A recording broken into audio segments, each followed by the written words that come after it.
executive, delegates, friends, comrades, good afternoon and welcome to our 2017 annual meeting. And I'm glad to see that everyone that was on social media, on trains and driving and flying, that you all made it safely. I'd like to begin by acknowledging and thanking the First Peoples of this territory, the Mississaugas of the New Credit, and other Indigenous peoples for sharing this land in order for us to conduct our meeting over the next several days. The annual meeting is union democracy at work, our union democracy at work. And as delegates, you play a central role in that process. You represent our 78,000 colleagues from across the province in deciding, quite frankly, how our union, how we will move forward together. I want to ask at this point, our first-time delegates, and I've already met, I think, 5 or 6 of them, but I want to ask, if you are a first-time delegate to an ETFO annual meeting, will you please stand so we can recognize you?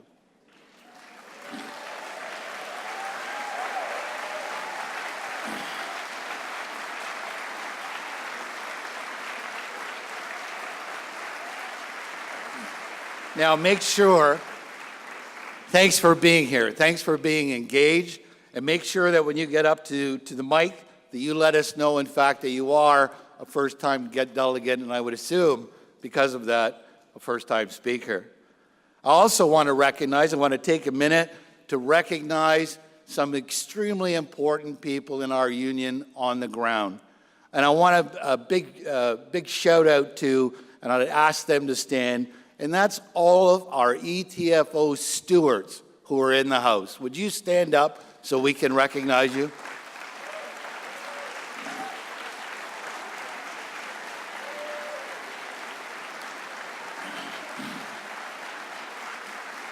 Thanks so much. I've said it time and time again as I've crisscrossed the province in locals that we could not, absolutely could not do what we do without you. And I also at this time want to recognize all of our local presidents. You and I know that local presidents do an amazing job day in and day out on our behalf. And I can't thank you enough for your tireless work again this year on behalf of our members. And I would ask that all local presidents please stand and be recognized and thanked.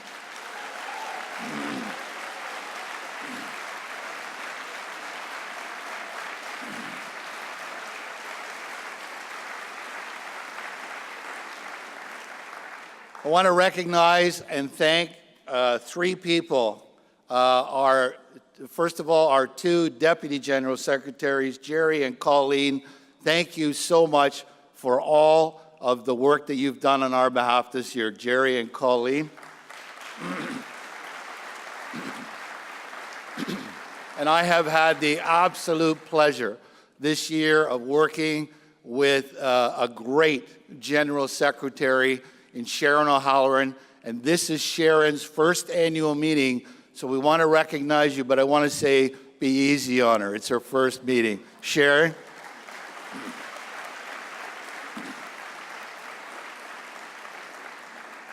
And I also want to recognize the provincial executive, your leadership team. You know, for the past 2 years, this team has dealt with numerous challenges, has navigated some very difficult issues, and has always put the best interest of our 78,000 members at the center of every decision.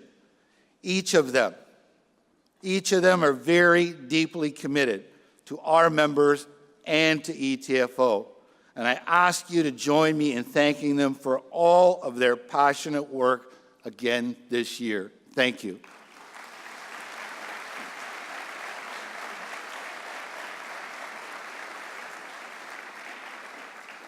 And finally, you know that our first Vice President, my dear friend Susan Swackhammer, is stepping down and moving on to another phase in her life. This will be a recurring theme throughout the week, us recognizing Susan in the amazing work that she has done. I just at this time, Susan, want to thank you from the bottom of my heart, on behalf of the executive, on behalf of the delegates here, on behalf of our 78,000 members, for everything that you have done over decades on behalf of ETFO, FW before that, and I can't thank you enough. Please join me in thanking you, Susan.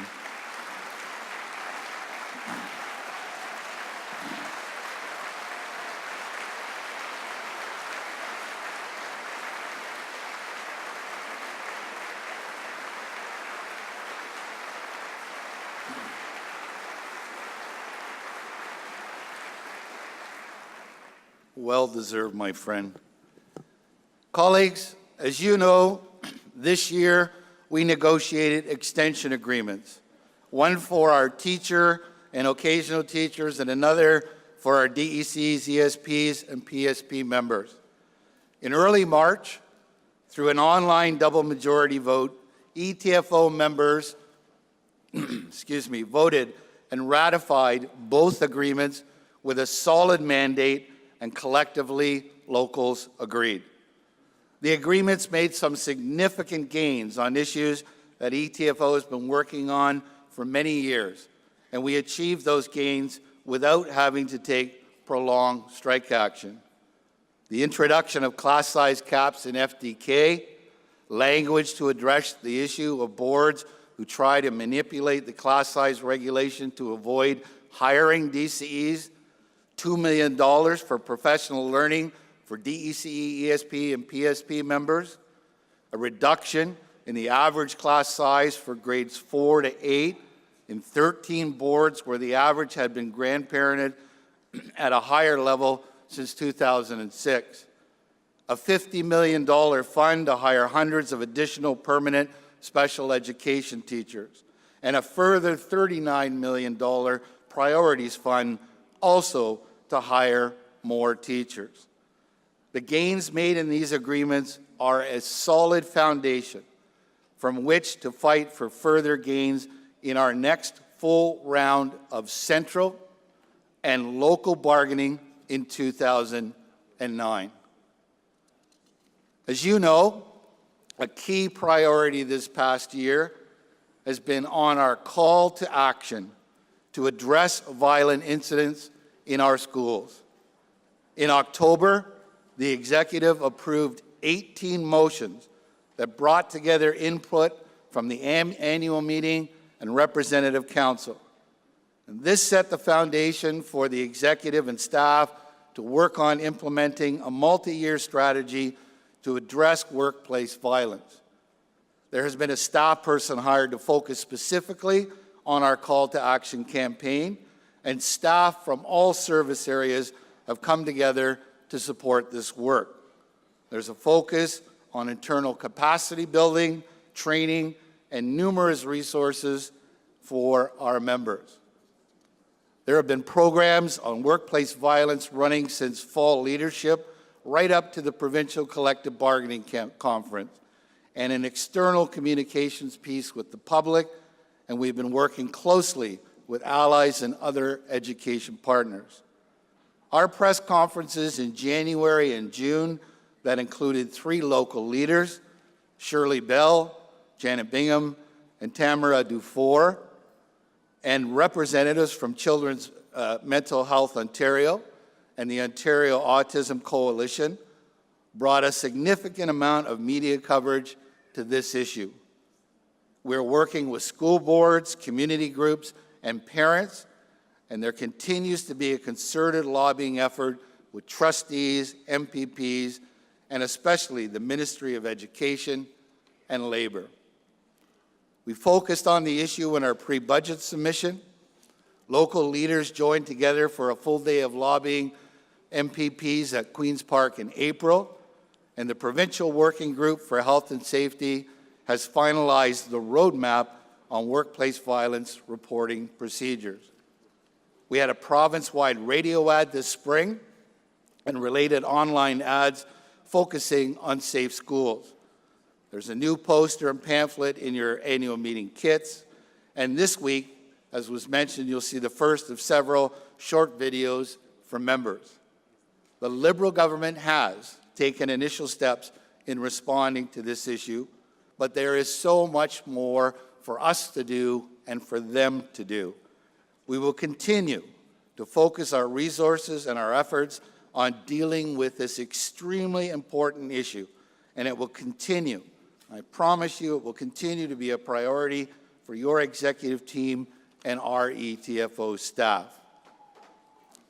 There's another more complicated piece to this, and that's the funding formula. We all know that every year, school boards are left scrambling when it comes to allocating the necessary funding for special education programming. The problem? An outdated education funding formula that does not fund based on student or programming needs. Over the past few months, we've been working with economist Hugh McKenzie and Associates on research and analysis of the education funding formula. And this morning, we held a very successful press conference here at the hotel to release our report, Shortchanging Ontario Students, an overview and assessment of education funding in Ontario. The report includes 7 key recommendations that the government absolutely must implement to begin the process of fixing Ontario's education funding formula that has, quite frankly, been shortchanging students for 2 decades. The report clearly indicates that special education funding, programs to support English language learners and students at risk, and funding for school operations and maintenance have all been underfunded for 20 years.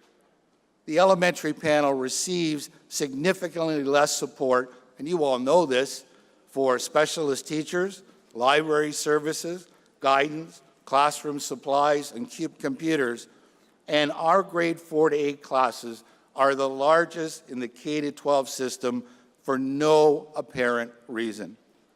ETFO is calling for an immediate increase in special education funding, an independent external review of the government's statistical model used for funding special education, and amendments to the funding formula to provide more much-needed frontline services for children. The funding formula must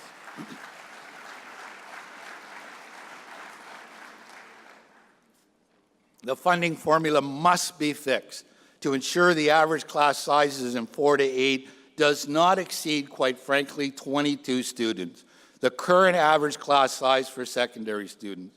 And the government must continue the reduction of kindergarten class size beyond 2018-19 through a systematic and sustained application of class size caps that bring kindergarten classes in line with other primary grades. And we're also recommending that the government address the $612 per pupil differential in funding for elementary and secondary students, and establish through legislation a review of the education funding formula every 5 years.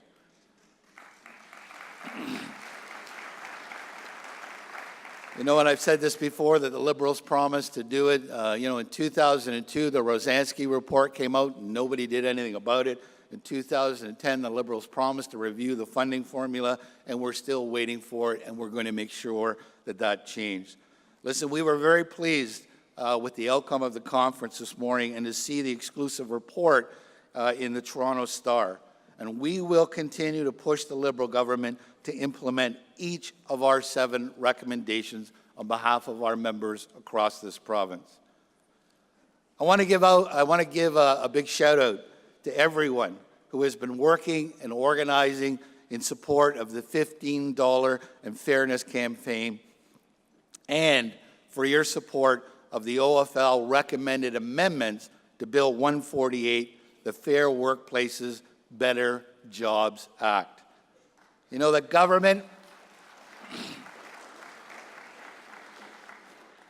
The government has a once-in-a-lifetime opportunity here, and we have, as Chris Buckley, the president of the OFL, Ontario Federation of Labour, has said, to provide once and for all decent work for generations to come through their Bill 148.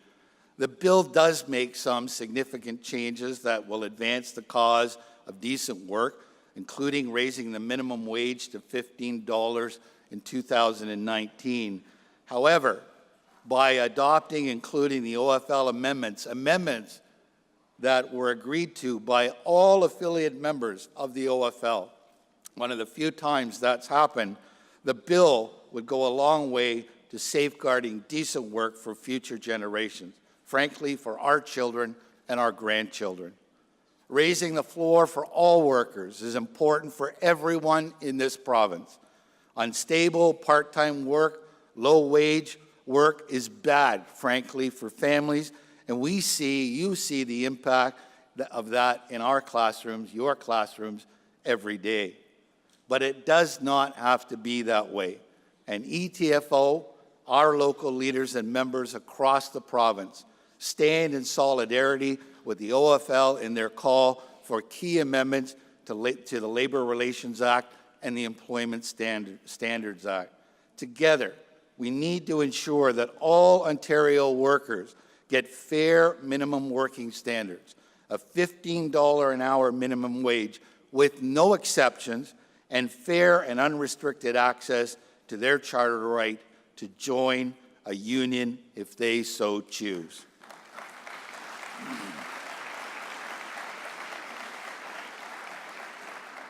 And I want to thank all of you who's made submissions on Bill 148 as that traveled across the province. And we are, again, looking forward to the OFL convention that will take place in November 2017, and I'm looking forward to another great delegation.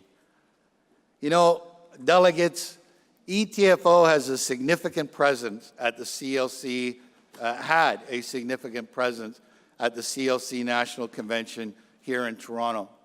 129 ETFO delegates from across the province attended convention. And that's almost 3 times more than the previous convention in 2014. That's amazing. I was so very proud of our amazing delegation to see so many of them share their perspectives as elementary educators, as unionists at the mic at that convention in front of 3,000 union delegates from across the country. And together, our delegation played a very important role in electing one of the most diverse and dynamic leadership teams the CLC has ever had. And more specifically, our delegation was instrumental in ensuring that Marie Clark Walker was elected to the position of Secretary-Treasurer, the first woman of color to hold that position.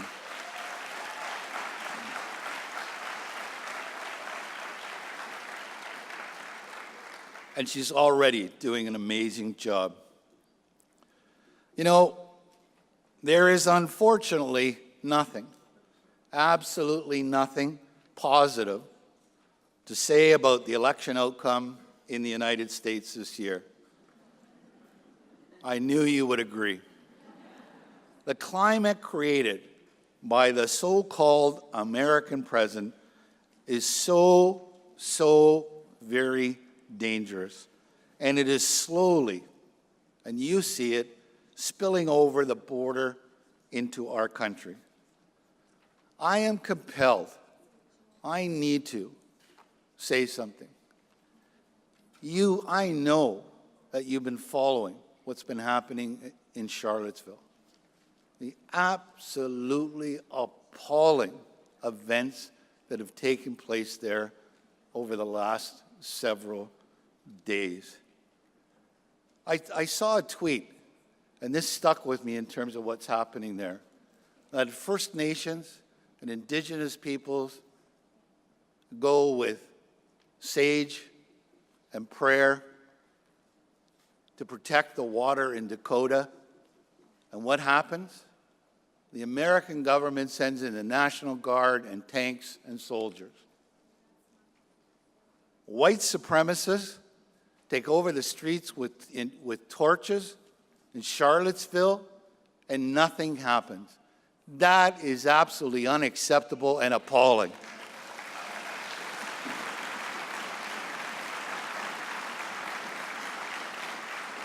And I know that you will agree with me that neo-Nazism, white supremacy, and blatant racist hatred has absolutely no place in the world that I want to leave to my children and my grandchildren, and I know not yours either.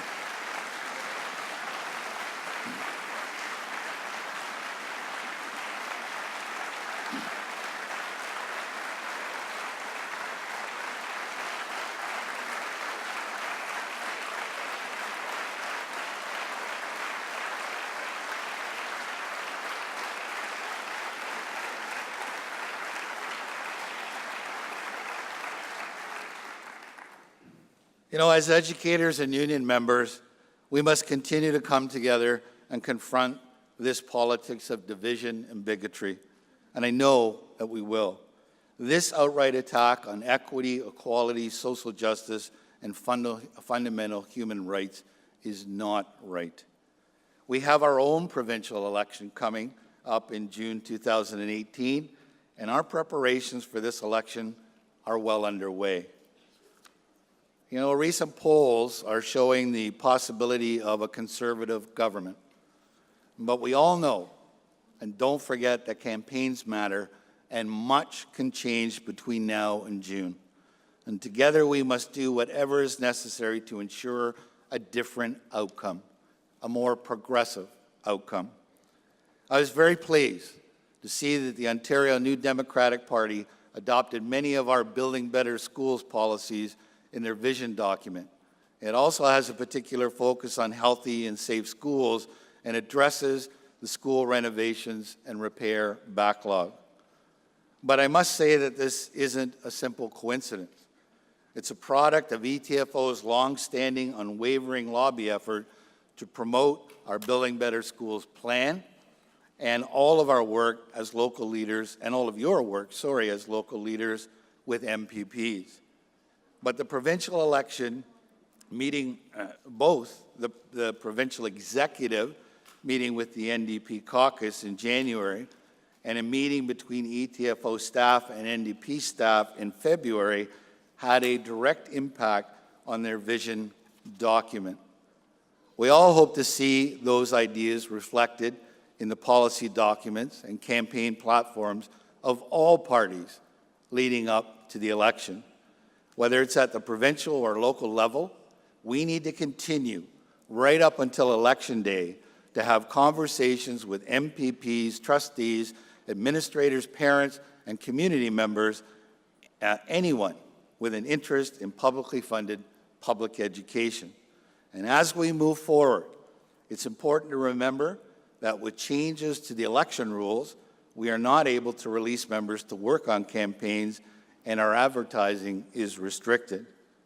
So we must up our efforts, and together we will need to focus our efforts internally and rely on members to fully engage in the election campaign to ensure our priorities, the priorities of our members, are heard and front and center leading into the 2018 election. We must ensure that our members also get out and vote.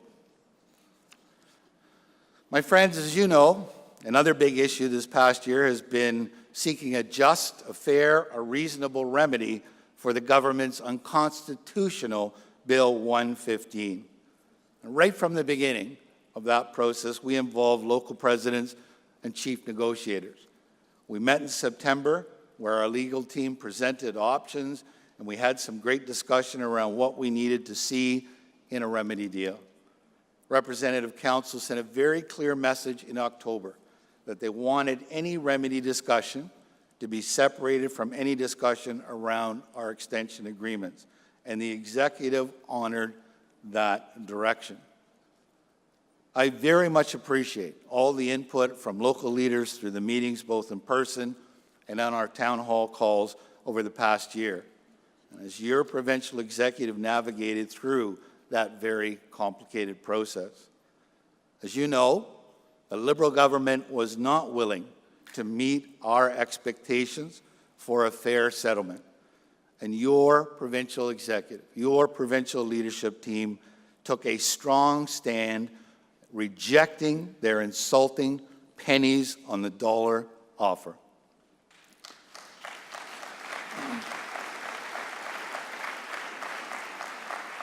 And as a result, we have referred the matter back to the court, and preparations are underway to argue for a fair remedy deal for our members.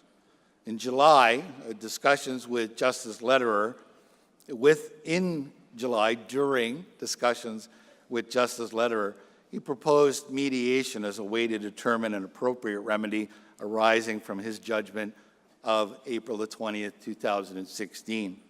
And your provincial executive has considered this proposal and agreed to participate in mediation.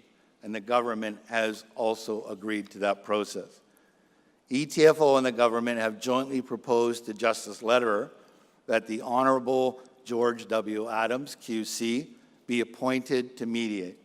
Mr. Adams is, in fact, one of Canada's most experienced mediators and facilitators.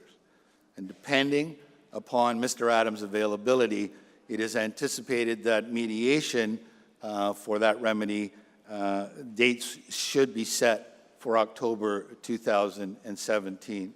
And we will continue to update everyone as that process unfolds, and we will continue to do what we think is right in the best interest of our members.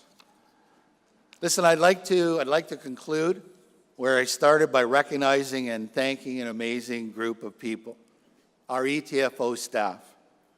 I've said many times that we are so very fortunate to have such dedicated staff across all 5 service areas at every level of our organization. Whether they're working overtime to prepare for this annual meeting, navigating new legislation affecting the College of Teachers or ECEs, training local leaders, organizing and implementing conferences or workshops, or working with members on how to exercise their professional judgment, they quite frankly do a phenomenal job. And just think of some of our amazing programs. Some. CB Academy, How to Be a Trans Ally, our Provincial CB Conference, our Regional Health and Safety Workshops, and Still We Rise, working with local leaders on community organizing, our community forums, our support for Equal Voice and the Daughters of the Vote program, the development and implementation of our transgender policy, infusing Aboriginal perspectives into math and science workshops, our Truth and Reconciliation webinars, and PRS training for women leaders. You know, thousands of ETFO members participated in our Summer Academy and AQ courses. Our Learning Through Teacher Research Guide was released, and we had 450 members attend the kindergarten conferences, bringing together teachers, occasional teachers, DCEs, and DCEs. And last but certainly not least, we should all be so very proud of the incredible ongoing work related to building better schools. My friends, these are just a sample of the amazing work our staff does on behalf of us, ETFO, and our members. Please join me in thanking each and every one of them.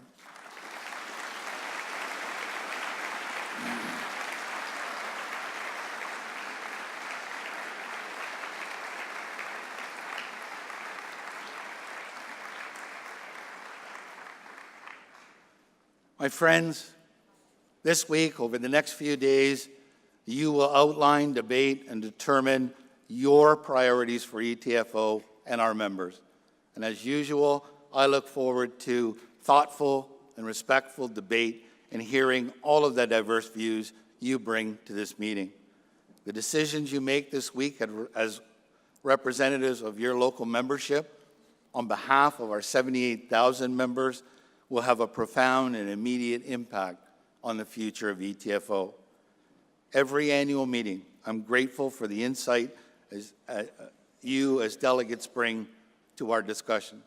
Your passion for the well-being of our members and for publicly funded public education makes ETFO one of the strongest, most influential unions in Ontario. I'm so very proud to stand here with you as your president, and I want to wish all of you a great annual meeting.